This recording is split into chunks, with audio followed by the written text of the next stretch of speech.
नमस्कार प्यारे बच्चों।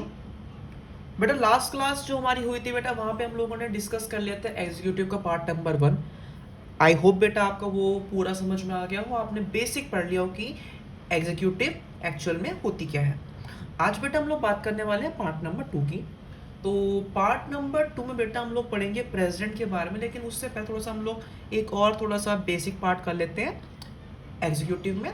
सो बेसिक पार्ट में बेटा आपके यहाँ पे आता है पार्लियामेंट्री एग्जीक्यूटिव इन इंडिया।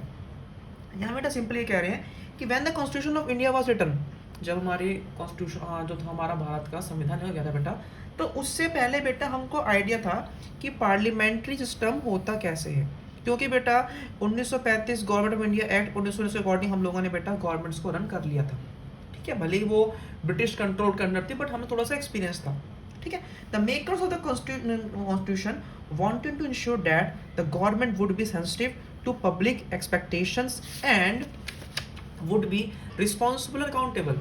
भाई इंडियन कॉन्स्टिट्यूशन में सबसे बड़ी बात बेटा ये हुई थी कि उनको हमारी गवर्नमेंट को अकाउंटेबल और रिस्पॉन्सिबल बनाना था पब्लिक के लिए, कि सरकार ऐसा ना हो कि सरकार कुछ भी करे और जवाबदेह ना हो। ये इंडिया था, इट्स नॉट यूएसएसआर जहाँ पे कम्युनिस्ट पार्टी होती थी और जो वो बिल्कुल भी रिस्पॉन्सिबल नहीं थी अपनी गलतियों के लिए, अपनी खामियों के लिए। ठीक है, नेक्स्ट पॉइंट पे अब अगर हम बात करते हैं बेटा प्रेसिडेंशियल फॉर्म की, the presidential form of the government but the presidential executive puts main emphasis on the president as the chief executive and source of all executive power. अगर हमारा इंडिया प्रेसिडेंशियल फॉर्म को adopt करता तो उसमें सारी जो बातें होती हैं आप सभी जानते हैं वो प्रेसिडेंट के पास होती हैं, और इस फॉर्म में प्रेसिडेंट रिस्पॉन्सिबल नहीं होता है। But in the parliamentary form there are many mechanism that ensure that the executive will be answerable to and controlled by the legislature of people representative. India ने जब बेटा इस चीज़ का अडॉप्ट किया था ना, तो इंडिया को बेटा ये पूरी तरीके से भनक थी, पता था कि इंडिया जो है बिल्कुल सही कर रहा है। क्यों? क्योंकि ये सिस्टम में प्राइम मिनिस्टर हो, सरकार हो, बिल्कुल रहती है responsible towards their own responsibility. भक्ति नहीं यहाँ से आपका। ठीक है, next, so the constitution adopted the parliamentary system of executive for the governments both at the national and at the state level. इसलिए बेटा हमारे भारत में आपको पता है हम लोगों ने अडॉप्ट किया था। According to the system there is a president who is formal head. हमारे बेटा पार्लियामेंट्री में प्रेसिडेंट तो है लेकिन वो एक फॉर्मल हेड है।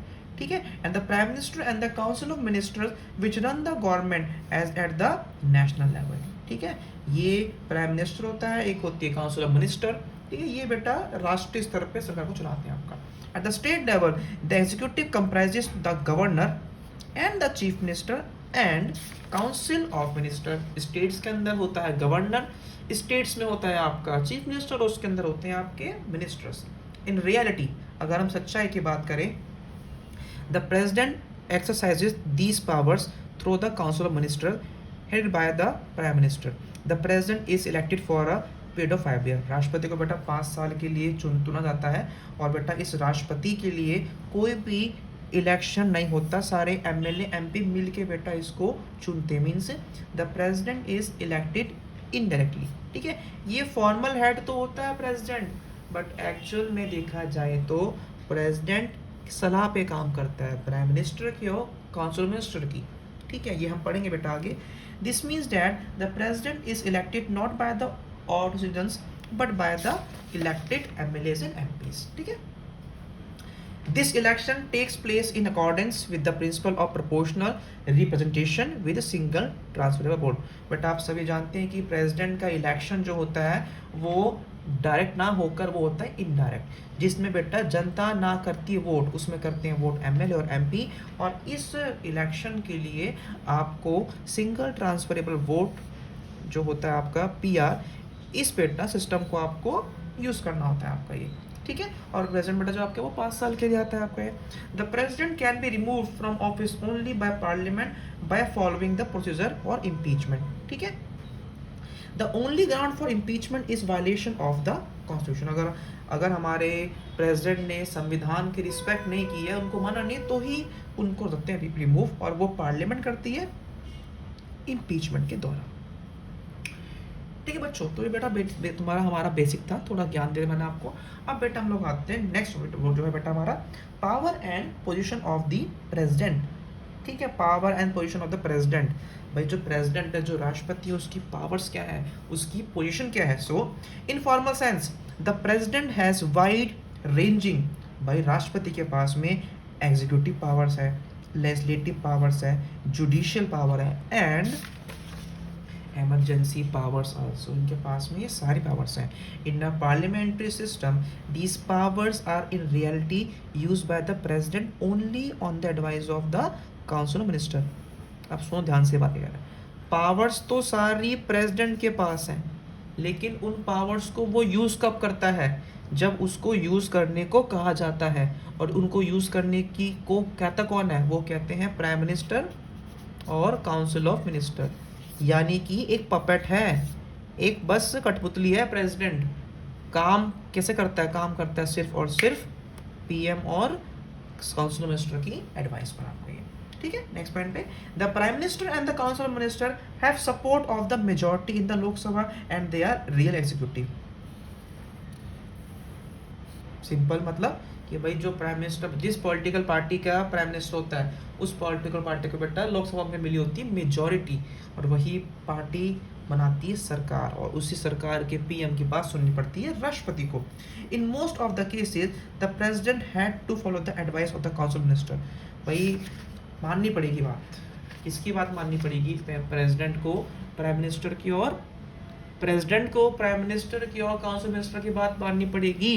क्यों माननी पड़ेगी, इसलिए माननी पड़ेगी क्योंकि आर्टिकल नंबर 74.1 साफ साफ कहता है कि there shall be a council of minister with the prime minister at the head. ठीक है, एक होगा काउंसिल ऑफ मिनिस्टर, एक होगा प्राइम मिनिस्टर जो उसका हेड होगा। ठीक है, to advice president who shall in exercise of his functions act in accordance with such advice. ठीक है ना, प्रेसिडेंट अपनी सारी शक्तियों का फंक्शन यूज कब करेगा, जब उसको एडवाइस मिलेगी, जब उसको ऐसा करने को कहा जाएगा। कौन बोलेगा, काउंसिल मिनिस्टर और प्राइम मिनिस्टर बोलेंगे, और उन्हीं बातों को वो फॉलो करता है। Provided that president may require the council minister to reconsider such advice. ठीक है, कभी कभार प्रेसिडेंट अब उस एडवाइस को दोबारा से वापस भेज सकता है रिकंसिडर करने के लिए, लेकिन जब वो दोबारा घूम के आएगी तब प्रेसिडेंट को वो बात माननी पड़ेगी। फॉर एग्जाम्पल, ये प्रेसिडेंट, ये पीएम और काउंसिल ऑफ मिनिस्टर, इन्होंने कोई एडवाइस दी, इनको पसंद है एडवाइस, इन्होंने दोबारा वापस भेज दी। किस चीज़ के लिए भेज दी, रिकंसिडर करने के लिए। अब जब ये दोबारा भेजेंगे एडवाइस, तो इनको पास करनी पड़ेगी, चाहे वो उस एडवाइस में चेंज करें या चेंज ना करें। ठीक है, and the president shell act in accordance with the advice tendered after such reconsideration. ठीक है, दोबारा जब भेजो तो भाई पास करनी पड़ती है, ये कहता है आर्टिकल नंबर 74.1 हमारे भारतीय संविधान का। ये बेटा आपको बताना चाहिए, बहुत सही साफ मारा ये। अब सबसे मेन क्वेश्चन बेटा 6 नंबर में सवाल आना लगभग तय रहता है आपका। ठीक है बेटा, 6 मार्क्स में आपसे पूछते हैं what are the discretionary powers of the president. राष्ट्रपति के विशेष अधिकार, राष्ट्रपति की शक्तियां, खूबियां, बहुत जरूरी है। So, in the first place, the president can send back the advice given by the council of minister and ask the council to reconsider। ठीक है, प्रेसिडेंट जो है वो वापस भेज सकता है एडवाइस जो काउंसिल मिनिस्टर ने दी हो, किस लिए, दोबारा से रिकंसीडर करने के लिए। In doing this the president acts on his own discretion. समझे आप लोग, मैं बेटा दोबारा देता हूँ आपको एग्जाम्पल एक। ये बेटा आपका प्रेसिडेंट है, ये पीएम है और काउंसिल ऑफ मिनिस्टर्स है। इन्होंने कोई एडवाइस दी, इन्होंने एडवाइस पढ़ी, इन्होंने एडवाइस को वापस कर दिया। किस चीज़ के लिए वापस किया है, रिकंसिडर करने के लिए। अब ये एडवाइस इनको माननी पड़ेगी। अगर ये एडवाइस वापस भेज देंगे इनको, तो ये प्रेसिडेंट को बेटा माननी पड़ती है एडवाइस, चाहे पीएम जो है उसमें चेंजेस करे या उसमें चेंज ना करे। तो मतलब दूसरी बार में रिकंसिडर करने करे ना करे, आप प्रेसिडेंट को वो बात माननी पड़ती है। लेकिन यहाँ पे बहुत दिमाग लगाए ना अपना, ठीक है ना। When the president thinks that the advice has certain flaws और लीगल लेक्यून और that it is not with the best interest of the country, अगर लगता है मेरे राष्ट्रपति को कि भैया जो भी एडवाइस दी गई है बेकार है, पक्ष में नहीं है भारत के, इंडिया के, इसीलिए बेटा वो वापस भेजते हैं किस चीज़ के लिए, उसको रिकंसीडर करने के लिए। The president can ask the council to reconsider the decision, ठीक है, अब इसलिए बोलते हैं। अब the council can still send back to the same advice, बेटा जैसे कर रहा था मैंने आपको कि अगर वो चाहे काउंसिल तो दोबारा सेम भेज सकती है और मानना पड़ेगा। The president would be bound to by the advice, such a request by the president to reconsider the decision would naturally carry a lot of weight, ठीक है। So this is not only one way in which the president can act in his own discretion, ठीक है ना भैया। देखो अगर वापस भेज दिया और उन्होंने अगर उसको ऐसे वापस भेज दिया प्रेसिडेंट प्राइम मिनिस्टर ने, तो यहाँ पे फॉल्ट नहीं प्रेसिडेंट का, प्रेसिडेंट ने अपना बेस्ट दिया, उसने गलती निकाली, उसने उसको वापस भेज दिया।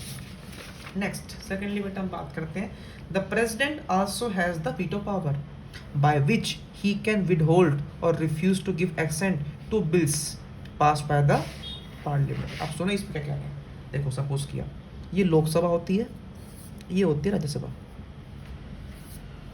कोई बिल है, ठीक है, बिल पहले गया लोकसभा के अंदर, यहाँ पास हो गया, फिर गया राज्यसभा में, यहाँ पास हो गया, फिर पहुँचता है प्रेसिडेंट के पास, प्रेसिडेंट ने पढ़ा बिल को, मज़ा नहीं आया, वापस भेज दिया, ठीक है, वापस भेज दिया, दोबारा से लोकसभा ने इसको कंसिडर किया, राज्यसभा ने किया, प्रेसिडेंट के पास अब बिल दोबारा आ गया। अब प्रेसिडेंट को पास वो बिल जो है वो करना पड़ेगा, लेकिन कॉन्स्टिट्यूशन में कहीं लिखा नहीं है कि प्रेसिडेंट ये बिल पास करेगा 1 दिन में, 10 दिन में, मतलब देयर इज नो डेडलाइन, कोई डेडलाइन होती है। तो ये जो पावर है उसके पास, इसको बोलते हैं वीटो की पावर, ठीक है। Every bill pass by the parliament goes to the president for his assent before it becomes a law, ठीक है, ये बात वाली बात। The president can send the bill back to the parliament asking it to reconsider, हर फैसले को reconsider करवाने का जो पावर है वो प्रेसिडेंट के पास होती है, चाहे वो बिल हो चाहे वो एडवाइस हो।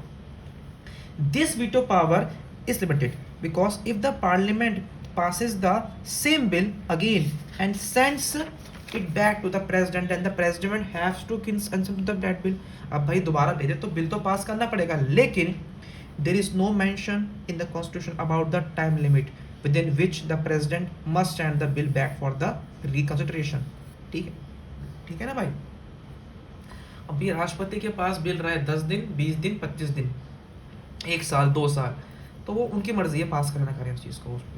This mean that the president can just keep the bill pending with him without any time limit, समझे, ये होता है actually. Last, this give the president an informal power to use the veto in a very effective manner. देखो ना, power है भी नहीं और पावर सारी उनके पास आ भी चुकी है आपकी है। इसको बेटा हम लोग बोलते हैं पॉकेट वीटो कभी कभार। अब नेक्स्ट पॉइंट, अब आप सभी जानते हैं जब चुनाव होते हैं तो जिस पार्टी के पास मेजॉरिटी होती है वो जाती है प्रेसिडेंट के पास अपनी मेजॉरिटी शो करने, और प्रेसिडेंट ही प्राइम मिनिस्टर को अपॉइंट करते हैं। In the parliament system a leader who has the support of the majority in the Lok Sabha would be appointed as prime minister and the question of discretion would not arise, ठीक है ना भाई। जिसके पास majority है वो आ जाओ, मेजॉरिटी शो कर दो और सरकार ले जाओ उठा के। बट अगर ऐसा हो किसी के पास भी क्लियर मेजॉरिटी ना हो, ठीक है ना, imagine a situation where when after an election no leader has a clear majority in the Lok Sabha, imagine further that after attempts to forge alliances 2 or 3 leaders are claiming that they have the support of the majority in the house। अब alliance form करने के बाद भी कुछ clear नहीं हो रहा है, हर बंदा कह रहा है मेरे पास लीडर है, मेरे पास मेजॉरिटी है। अब क्या होगा, अभी होगा, अब हमारे कंट्री के प्रेसिडेंट डिसाइड करेंगे कि भैया कौन बनेगा प्रेसिडेंट, किसके पास पावर है, किसके पास शक्ति है देश को चलाने की। In such a situation the president has to use his own discretion in judging who really may have the support of the majority or who can actually form and run the government। ठीक है बेटा, ये बेटा कहानी थी बेटा आपकी इस पार्ट नंबर 2 में। आई होप बेटा आपको पार्ट नंबर 2 समझ में आ गया हो और ये बेटा बेसिक पार्ट है आपका जो आपको पता होना चाहिए। आप सिर्फ ये मत समझना कि सिलेबस चेंज हुआ है, आप बेटा 11वीं क्लास सिर्फ मार्क्स के लिए नहीं, आप बेटा ये क्लास पढ़ रही हो नॉलेज के लिए। नॉलेज पूरी लो, हर एक पॉइंट पढ़ेंगे बेटा हम लोग इस चैप्टर से। ठीक है बेटा, मिलते हैं बेटा आपसे हमारी नेक्स्ट वीडियो में। ओके।